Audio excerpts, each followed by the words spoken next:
back to my channel. If you're new here, my name is Neffy, and in today's video I'm going to be sharing with you guys my official birth story, my labor and delivery story. This is not going to be a vlog, but if you haven't already, go ahead and hit the subscribe button as well as the notification bell to be notified every time I upload a new video. So I kind of went back and forth with whether I was gonna share this video or not, because I kind of thought to myself, like, who cares about my birth story? But I just remember when I was pregnant, I definitely watched a lot of labor and delivery vlogs. I watched a lot of sit-down videos like this one where people actually talked and shared their birth stories, and those were definitely so inspiring to me, you know, to get to a point where I definitely didn't fear going into labor, and more so welcomed it and was excited, you know, to experience it. So watching those videos definitely helped my mind get at ease, and it was just interesting listening to other people's stories and seeing their perspectives on what they had gone through with their birth. So let's go ahead and jump right in. So I'm just gonna go ahead and get the concrete details. So my son is kind of late in the game. He's 6 months old, and I'm just now sitting down to make this video because, like I said, I wasn't sure if I was gonna do it or not. But anyway, he was actually due November 26th of 2021, and he actually came early. So he came on November 9th of 2021. So I'm gonna go ahead and give a little bit of a backstory. So I didn't want a traditional baby shower due to you know, the pandemic and, you know, the C word 19. So with that being said, I really didn't want to be responsible for having a whole bunch of people like for an event, you know, in one space and things like that, whatever, because at that time a lot of people were still getting sick, you know, from the virus and things of that nature. So for me, I just knew I wanted something a lot more smaller and intimate, you know, just my immediate family, you know, a friend or two, that kind of thing. So I decided to do this on November 7th of 2021, and it was kind of interesting how that all played out, and I'll get to that in a little bit later. But November 7th of 2021, I decided to share, you know, with my friends. I decided to celebrate with my family and, you know, a few close friends, you know, at my home, you know, the upcoming delivery of my son. I knew he was going to be due at the end of the month at that time, so we just decided to celebrate a little bit earlier just to get it over with. My parents had actually been out of the country for a year prior, so I was so excited to have them back in town, and so that we could just celebrate, you know, the upcoming birth of our son. And so with that being said, I'll share a photo or two on the screen or something like that, whatever, of how I looked that day. You know, got all dressed up. My sister did the decorations. You know, we had a cake. We had so much fun, but it was just a smaller and more intimate thing with pretty much just my family for the most part. And so we did that, and I just remember, like, we all cracked jokes like, oh, you're probably gonna be, you know, your baby's probably gonna come early. He's probably not gonna come at the end of the month. I kind of always felt that during my pregnancy that my son would come early. I didn't know how early. I thought maybe it would come at the mid-November. I didn't think he would make it all the way to the end of November, but here we are. Yeah, so that was a little bit of the backstory. Sunday, November 7th, we celebrated, you know, baby shower-ish type thing. And then kind of like a baby sprinkle. It's more so like that. I know people do that for like their second and beyond kids, but whatever. So we pretty much had that day. And then the next day, I remember just waking up that day and everything just seemed like different, if that makes any sense. And so I'll just explain what was different to me. So since about 16 to 19 weeks or so, I actually started experiencing Braxton Hicks contractions, and they were never painful to me. So I've heard like all these stories about other women and how they felt like whether, you know, their contractions were extremely painful. Mine were just annoying, if that makes any sense. Like, they never bothered me. And I will say that I do have a very high tolerance for pain, so maybe it would have been painful to someone else, but for me, Braxton Hicks contractions were not painful. If you hear somebody talking loud, that is my son. He talks so loud, so if you guys hear in the background, that's totally him. He's with my husband having a good old time. He likes to talk at the top of his lungs. But anyway, so yeah, Braxton Hicks, 16 to 19 weeks or so. You know, I had Braxton Hicks contractions. They were really annoying. It would kind of last like, you know, maybe a couple of seconds, you know, each time I would have it. They would be sporadic throughout the day, and I would typically have them later on in the evening. So that's what I had been used to for the majority of my pregnancy. So on Monday, November 8th, something was different because I had I just knew like something in my body just was a bit off, like, and not off in a bad way, but it was more so like I had started experiencing contractions that were not like Braxton Hicks. So I was kind of like alarmed by that, you know, but still at the same time, kind of just going with the flow, chilling. You know, I remember talking to my OB, and they were like, you know, this could be, you know, early labor. They had checked me the Friday before. I actually had an OB appointment the Friday before, and my cervix was up high. I was not dilated at all. So in my mind, I was like, okay, if something were to progress, it probably is progressing, but it can't be that fast like the Friday before. You know, this is Monday now. So my OB was just like, you know, go with the flow. If anything else changes, you know, let us know. I wasn't expecting to go into labor, you know, but I just knew something was different. So I remember calling my mom that afternoon. And right when I called my mom, I actually got up off the couch. And this was just like, I had experienced the most sharpest pain that I had experienced ever in my entire life.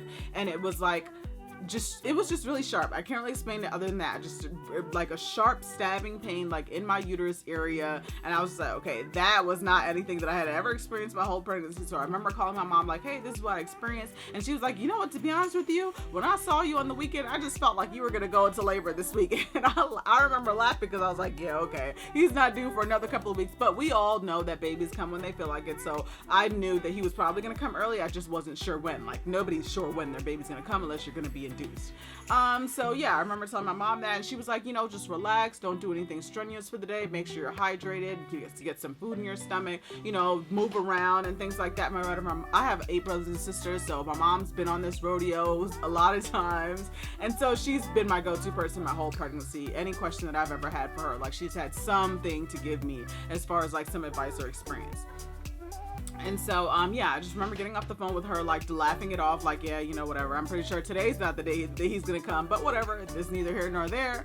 And then I just remembered I ended up taking a shower. So when I took a shower, y'all, that's when I lost my mucus plug. And everybody knows, or at least maybe you don't know. Maybe you don't know, because that's the thing about pregnancy. Not everybody knows everything. But supposedly doctors and physicians and things like that, they'll tell you that that's not a clear indicator of labor. There are some women that when they lose their mucus plug, they already know they're going to labor in the next couple of hours or the next couple of days. But there are some women that lose their mucus plug and their babies come weeks later. So I knew that something was different on this Monday, but I wasn't sure what was going on. I wasn't sure if I was going to go into labor. I didn't feel like I was going into labor that day, like I was going to have him. But I felt like if it was anything, it had to be like, this has to be the early stages, if that makes any sense. So I lost my mucus plug. I remember calling my mom back, and she was like, oh, you're going to have that baby tonight, Neffy. You're going to have that baby tonight. And I was just like, wow, like, this is crazy. Like, imagine if I go into labor. But I just remember going throughout the rest of the evening. Everything felt fine. My contractions kind of went away. And then I started experiencing Braxton Hicks again. They were like they had always been my whole pregnancy. So I was like, you know, it seemed like something was starting, but maybe something kind of simmered off. So now, this is Monday night, so right around 9:00 p.m., I remember laying down in bed. I'm getting ready to go to sleep. My son, mind you, literally since like about 20 weeks, he stays up all night. Like during the day, he'll be sleeping all cozy in the womb, quiet, not moving much. And then in the nighttime, this boy is awake. So he was definitely nocturnal during my whole pregnancy whenever I could feel him move. And so I'm expecting to not get any sleep because all he does is move all night. So I was just laying down, but I wasn't expecting to get any sleep. And by the time I hit the pillow at 9:00 that night, I remember those contractions came back, but they were stronger than the last time that I experienced that earlier that day.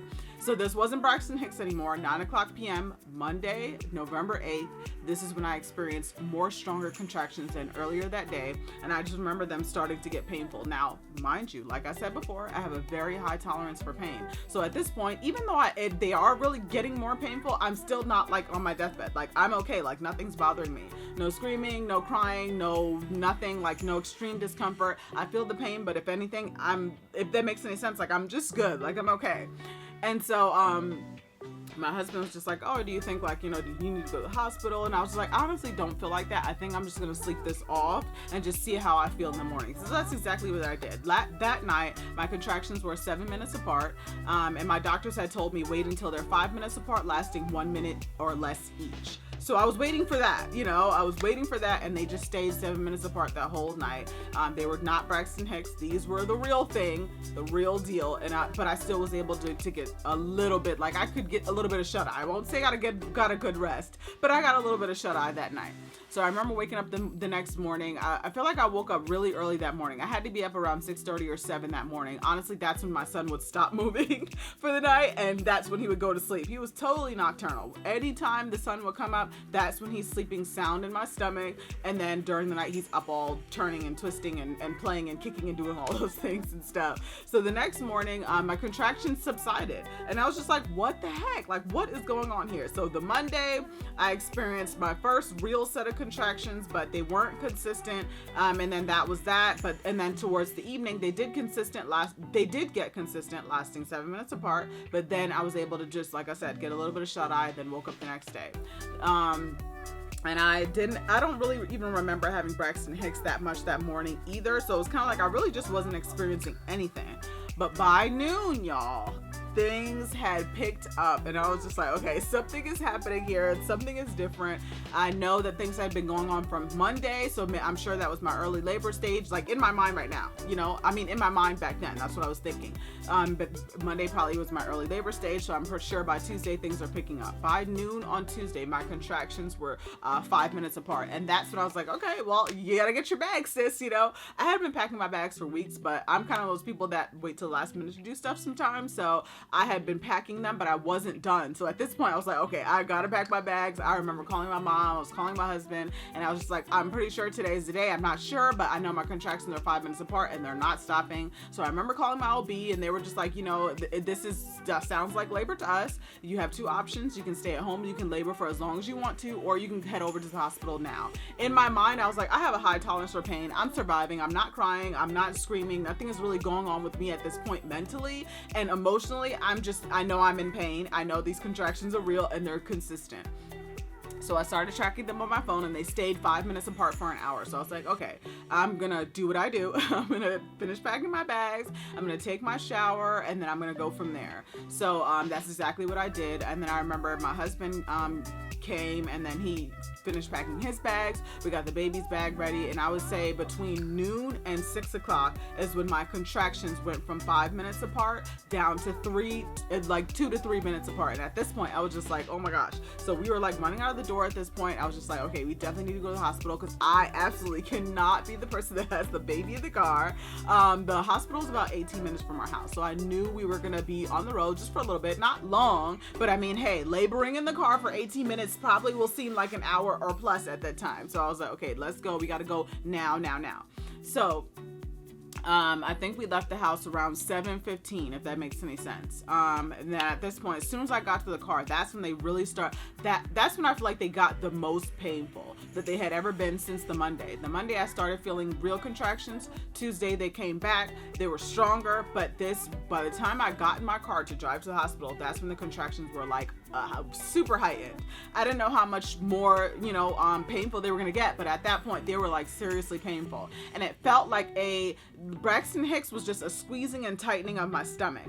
But these real contractions, they were like, they felt like, people say period cramps, but that's really not what it felt like for me. It was just like a sharp stabbing pain, like in the uterus, and it'd come and stay, and then it would go away, and then it would come back and it would stay, and it would go away. That was not like Braxton Hicks. My stomach would just tighten up, and I never really felt any pain from it. So yeah, I knew this was totally different. They were 2 to 3 minutes apart. I was tracking them on my phone in the car. And then at one point they were 1 minute apart. I was like, this is insane. Like, who deals with this? But I'm sure this happens every day, all day, to plenty of women around the world. And so in my mind, I just kept thinking to myself, like, I hope I don't have this baby in the car. I hope I don't have this baby in the car. I hope I don't have this baby in the car. And it just, the whole ride, 1 to 2 minutes apart, sometimes 2 to 3, and that's what it was the whole ride. I never surpassed 3 minutes apart. It was always 3 minutes, 2 minutes, or 1 minute apart. And I was able to just breathe through them. No crying, no screaming, nothing of that nature. I have a high tolerance for pain, so I was fine. We get to the hospital around like maybe 7:30 or so, 7:30 something, because I know we left the house at 7:15. It takes 18 minutes to get there, so it was a little around. By the time we got into the hospital, it had to be 7:40, 7:45-ish. So I remember getting to the desk and just telling them, like, hey, my OB sent me, I think I'm in early labor. labor. You know, my contractions are, 1 to 3 minutes apart. So they're like, okay, they got me the wheelchair, filled out the paperwork. And then the saddest thing happened to me, when they told me I cannot have any visitors. And that was due to the pandemic. They were not having any visitors into the baby section of the hospital. So whoever was with you, your husband, your spouse, the parent, whatever, that's the only person that could be there, nobody else. So it was me and my husband, and thank God he was there, of course. But I could not have anybody else. And that made me sad because I never dreamed that I would go into labor and not be able to have my mom as support. My mom was there for all my other siblings, that have had kids, their labors and deliveries, and I was the first child that my mom could not be there. So it was the saddest thing to have to go through. That made me really emotional, and I feel like my contractions at this point really, really intensified, more than they had in the car, more than they had at home, because I felt like but I was not calm at all because I was so angry that I understood the rules and the reason why, to keep the baby safe, so I got it. But it was just sad for me. It was definitely emotional, emotionally draining to have been told that right when you come in. So long story short, we get to the triage room, and then they're getting all the numbers and all the details and the information and stuff like that. At this rate, I'm 37 and a half weeks. So I obviously did not expect for him, to come this early.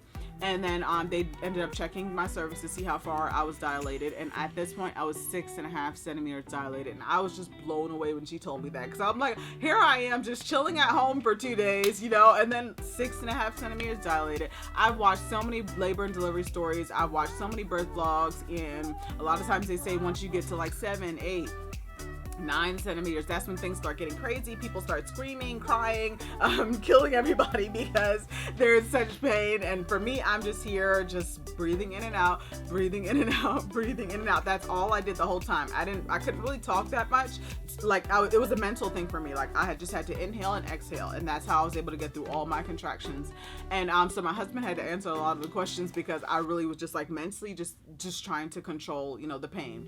And so I remember, the triage lady was really nice. She was cracking jokes and saying I was the most calm patient that she had all day, and that she's never seen anybody that day 6.5 centimeters dilated and quiet, not screaming, not crying, not, hyperventilating, nothing. I was just there, just that's how I got through the whole thing. So then they were like, okay, we're gonna get you guys to your labor and delivery room, as soon as possible. Just take it easy. If you need anything for the pain, let us know. At this rate, I wanted to see, like, my goal was to see what my body could do. I was okay to take medication if I absolutely felt like I could not do it anymore, or if I had to for medical reasons, but I wanted to have a natural birth. I wanted to see if my body could do it, if I was capable of conquering something like that, because I know it's definitely not for everyone, and not every woman is able to be able to endure that kind of pain for long periods of time. So for me, I was just like, no medication, no IV, just give me some ice chips and pretty much leave me alone.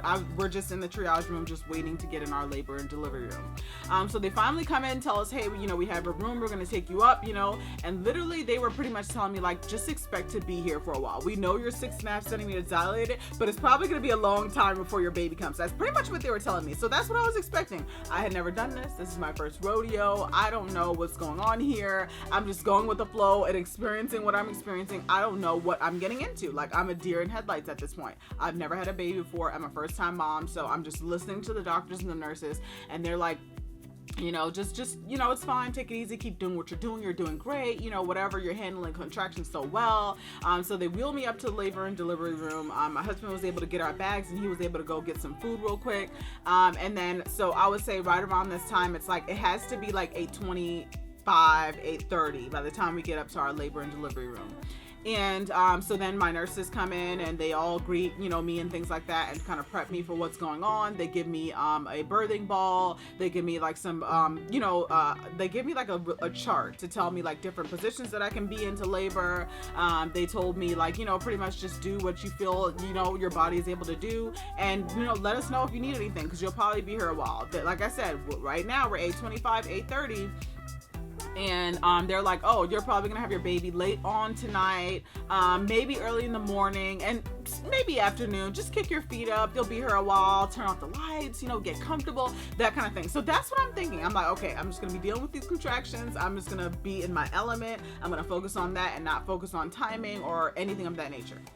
So by the time they said all that and left out the room, it had to be about 8:35, 8:40. my doctor finally comes in, and I'm like the most happiest person on earth because it's the doctor that I had during my pregnancy. So my OB office, I actually went to a practice. So when I go, a practice of doctors, so it's a physicians group, that's what it's called. So with that being said, I actually had 7 doctors during my whole pregnancy that I would rotate out, during my appointments. And so one of them, we're going to be at the hospital that I delivered at, most likely. And thankfully, this was one of the doctors that I actually really liked. So he came in and he greeted me, and I was so excited because he was a familiar face. It's so much better when you can be delivered by the doctor that you've been treated by throughout your whole pregnancy, because they know you, they know your baby. So he comes in, he kind of gives me the whole spiel, same thing. We're going to get you situated. Everything's going to be great, whatever.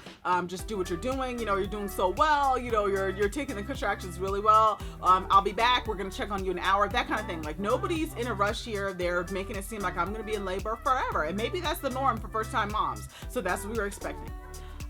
So they leave out, and my husband's still not back from getting his food, but he comes in like 5 minutes later. So he came back, but he's not back yet. And I just remember being in the room by myself. So I decide to try the birthing ball, and I was like, this is death. I'm not doing this again.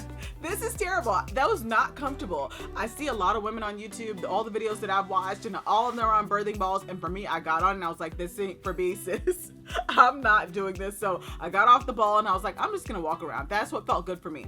Just to walk around the room and to breathe in and out. Like I said, no screaming, no crying, nothing. I'm not like in deathly, pain or anything like that, whatever. I have a high tolerance. Like, I'm good. Everything's fine. They came in, my nurses came back like a minute or two later and like, hey, we forgot to ask you, like, if you wanted any medication. Do you want us to give you an IV? Are you interested in an epidural? None of that. I don't need any of that. Please just give me my ice chips. I'm good. I'm just going to go with this, and I'll press the button if I need you.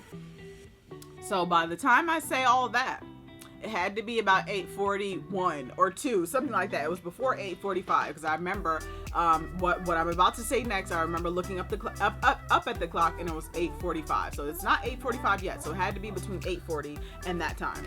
And I remember getting up off the bed and I go to the bathroom. As soon as I step over to the bathroom, literally, I feel the sharpest urge to push.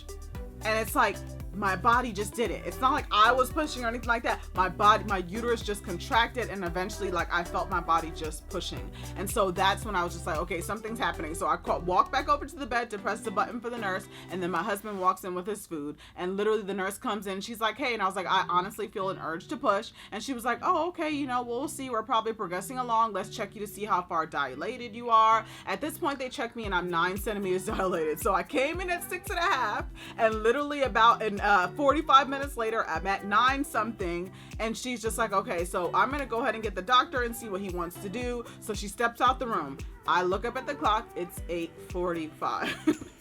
And so I remember at this point, like, I'm just like, something is just like, I keep feeling the urge to push. Like, something is coming. I don't know what's coming, but something's coming. I remember saying that out loud. And it's funny, like, of course I knew, like, mentally my baby's coming, but that's what I ended up saying. Like, something is coming. I don't know. I feel the urge to push. I feel the urge to push. One of the nurses came to me and she was like sitting me up on the bed, and she was like, get comfortable.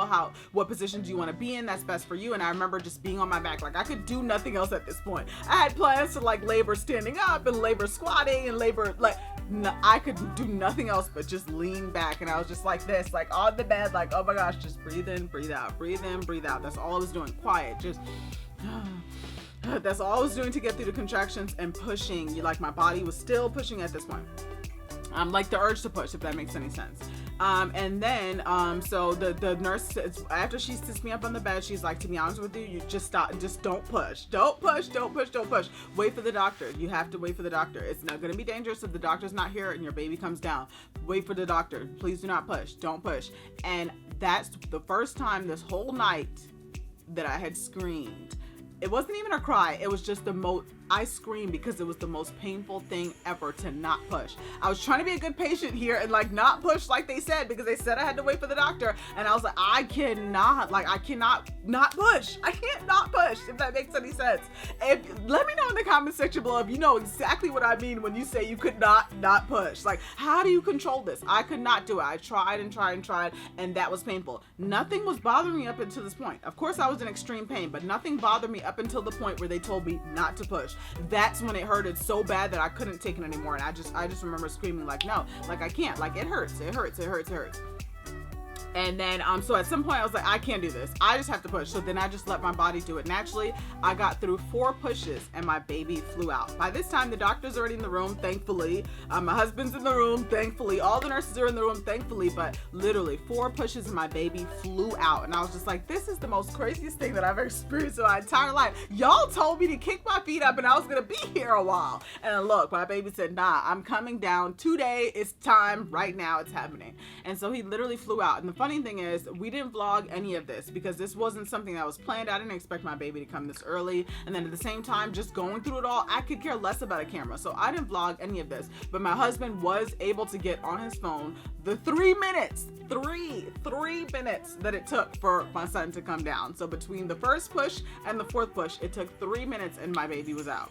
And so I remember he got out, and I just remember that feeling was like none other. See, all I saw, I couldn't even see anything. Like the way I was positioned, like all I saw was my little baby's foot, you know, because they have the babies upside down while they clear the throat and the nose and stuff like that. So all I saw was his foot. And I just remember thinking to myself, like, just yesterday, just this morning, he was in my stomach and everything was fine. And now all of a sudden, like, here he is, like in such a short period of time. We got to our room around like 8:25, 8:30. By the time 8:45 came, I remember looking up at the clock. That's when all the nurses ran back in the room and I told them, like, I feel the urge to push. My son was born at 8:59 p.m. on November 9th, and that was a Tuesday. And I just couldn't believe how fast everything happened. I hadn't been at the hospital more than 2 hours, literally. You know, I came in at 6.5 centimeters dilated. 45 minutes later, I was 9 something centimeters dilated, and literally by 8:59 p.m. that evening, my son was born. So that was the most liberating but fulfilling and, you know, crazy at the same time, wild, unexpected, but so exciting and so beautiful experience that I've ever like lived out in my entire life. And I'm so happy to say that I was able to do it. I understand that for medical reasons, not every woman is able to have a natural birth. I understand that for personal reasons, not every woman chooses to have a natural birth, and that's absolutely okay. Like, I advocate for whatever you feel like is right in your spirit, then you do that, you know. So for me, I wanted to have a natural birth, and the fact that it happened like that and so swiftly and kind of pretty much easily, it was just amazing, and I would do it again tomorrow.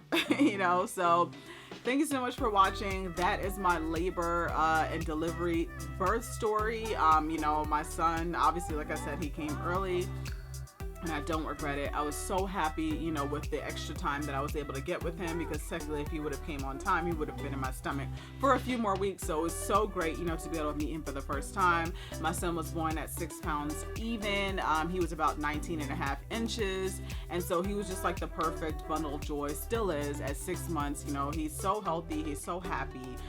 Everything has been great. Being a first-time mom is not as hard as I thought it was going to be, and so I have a couple of videos that I want to share upcoming about, you know, things that I've learned and things that I've experienced being a first-time mom, because I feel like, you know, it's just the most beautiful journey to be on, you know, because motherhood is just one of those things that is, you know, so personal, you know, but it's like, it makes you so, at the same time, you know, so courageous, you know, to be able to be someone's mom and take care of them and deliver a baby. Like, all this stuff is crazy, but it's beautiful at the same time. So thanks so much for watching. Like I said, thanks so much for listening to me, because I could definitely be a talker, and of course I talk fast. So let me know in the comment section below how many babies you have. Let me know how old they are.